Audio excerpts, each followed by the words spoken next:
You see those golden arches everywhere. They're probably one of the most famous symbols in the world. But here's the thing. This explainer isn't really about the menu. It's about something else, something powerful. It's about the invisible system behind the counter, a system that, believe it or not, changed the world in ways that go way beyond just fast food. So to really get a handle on this, let's start with a really simple question. What business do you think McDonald's is actually in? I mean, the first thing that pops into your head is probably the same for everyone, right? But what we're about to dig into shows that the obvious answer, well, it's just scratching the surface. Right, because if your answer is fast food, you're not wrong, but you're only looking at the final product. The real story, the thing that's truly revolutionary here, isn't the hamburger itself. Nope, it's the engine that produces it. Okay, so to find the start of this engine, we have to go way back. We're not talking about a giant global corporation yet. We're talking about two brothers, Dick and Mac McDonald. It's the 1940s, and these guys are about to completely reinvent what a restaurant even is. So here's what they did. They looked at their kitchen and didn't see a kitchen, they saw a factory. First thing, they just slashed the menu. Anything that wasn't a huge bestseller was out. Then they turned the work into an assembly line. Each person had one job, and they did it over and over. One guy on the grill, another one on the buns, someone else on the fryer. They even had their tools custom made for one purpose: speed. It was like watching a perfectly choreographed dance of efficiency. So the brothers had totally nailed it. They had this one perfect, super efficient restaurant. And then a guy named Ray Kroc shows up. He was selling milkshake machines. And when he saw what they were doing, he didn't just see a busy restaurant. He saw something much, much bigger. He saw a system that you could pick up and copy anywhere in the world. And this is where everything changes. You've got these two totally different ways of looking at the world, right? The brothers, they were like master craftsmen. Their whole goal was perfecting this one restaurant. But Ray Kroc, he was a systems builder. He didn't care as much about making the one perfect burger. He cared about replicating the perfect system for making that burger thousands of times over.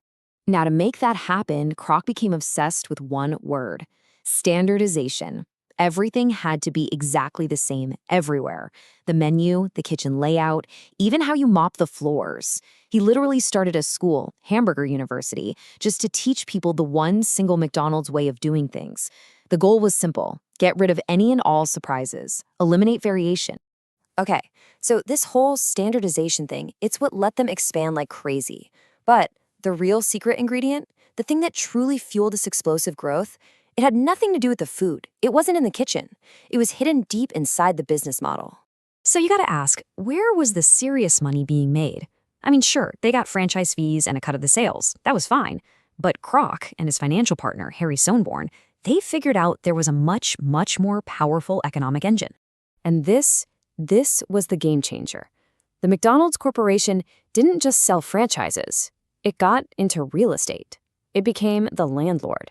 Think about it. They'd find the perfect corner lot, buy the land, build the restaurant, and then lease the whole operation back to the franchisee.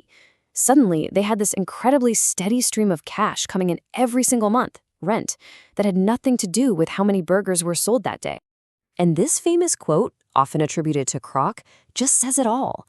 The burgers and fries became the way the franchisee made enough money to pay their rent to the corporation. See? McDonald's wasn't in the hamburger business, it was in the real estate business. They were building one of the biggest real estate portfolios in the world. So there you have it, this powerful two-part engine. On one side, you have an operating system you can copy anywhere. On the other, a real estate model that generates massive, steady income. With that combination, McDonald's was basically set up to take over the world. And its core principles, well, they became a blueprint for countless other businesses. People have actually given this model a name, McDonaldization, and it really boils down to 4 key ideas.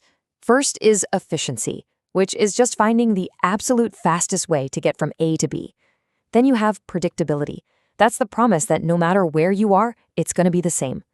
Third is calculability, this focus on stuff you can count, how big, how fast, instead of fuzzy things like quality. And last, control, using technology and super strict rules to take human error out of the equation. And what does that actually look like? Well, it means an Egg McMuffin you buy in New York is going to taste and feel exactly the same as one you buy in Chicago. That's the brand promise, right? No surprises, you know exactly what you're getting every single time. It's a system designed to eliminate surprises. This system is so incredibly consistent that the famous magazine The Economist actually uses the Big Mac as an economic tool. Seriously, they have something called the Big Mac Index to compare the value of different currencies. That's how standardized it is. It's treated like a global commodity, like gold or oil. It's wild when you think about it. But look, that obsession with making things faster and more efficient didn't stop back in the 50s. The system is still evolving. The engine is still being optimized, just with way more powerful tools. Yeah, today, that same mission of constant improvement is getting a massive boost from artificial intelligence. They're using AI to squeeze even more efficiency out of every single corner of the operation. And this isn't just some future tech fantasy. It's happening now. And the numbers are pretty impressive. They're testing this stuff out and seeing drive-through times drop by almost 30 seconds. Order accuracy is shooting up. AI can even predict when a machine is about to break, which cuts downtime way down. It's basically the original speedy service system, just rebuilt for the 21st century. So whether you're talking about how the way arranged the grill back in the 1940s or you're talking about the AI algorithms they're running today, the core idea has never, ever changed. Relentlessly fine-tune every single piece of the system for maximum efficiency and predictability. All right, so let's put it all together. You've got the factory-style kitchen, the franchise model that lets them copy-paste it everywhere, the brilliant real estate strategy, and now this constant push to optimize with tech like AI. When you see all those layers, the real picture of what McDonald's is starts to come into focus. And here it is, the single most important thing to understand. McDonald's isn't simply a restaurant chain. It's a global operating system, a system built on process, on replication, and on real estate. The food? Well, the food is just the app that runs on that system. And that kind of leaves us with one last thought. Once you understand this blueprint, this obsession with efficiency, predictability, and control, you can't unsee it. You start noticing it everywhere. In the stores you shop at, in hospitals, maybe even in schools. The invisible system is all around us. So now that you know what to look for, where else do you see it at work?